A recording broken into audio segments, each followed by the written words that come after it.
La rencontre ne pouvait mieux démarrer pour l'amicale de Haraké en vert qui profite d'une double erreur défensive de Falaleu en rouge pour marquer à la 14e et 20e minute.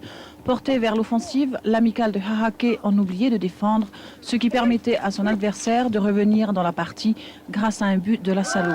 Malgré un terrain glissant et gorgé d'eau, les partenaires de Vico se ruaient à l'assaut des buts gardés par Petello qui, après un début de match particulièrement hésitant, prenait confiance en lui.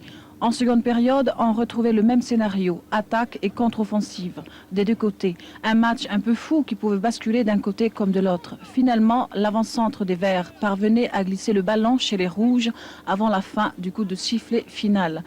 L'amicale de Haraké l'emporte 4-3 finalement. Il revient de loin. Toutefois, le match ayant opposé Central Sport à AFC Mata-Utu hier a été aussi difficile des deux côtés. Un certain manque de technique émanait des joueurs de l'équipe de Mata-Utu alors qu'un laisser-aller empêchait plutôt ceux de Central Sport à combattre jusqu'au bout. Pourtant, ces derniers ont battu l'équipe de FC Mata-Utu par 4-3. Ces 4 buts ont été marqués dès la première mi-temps et c'est un peu la cause du laisser-aller de la part de l'équipe gagnante durant tout le match.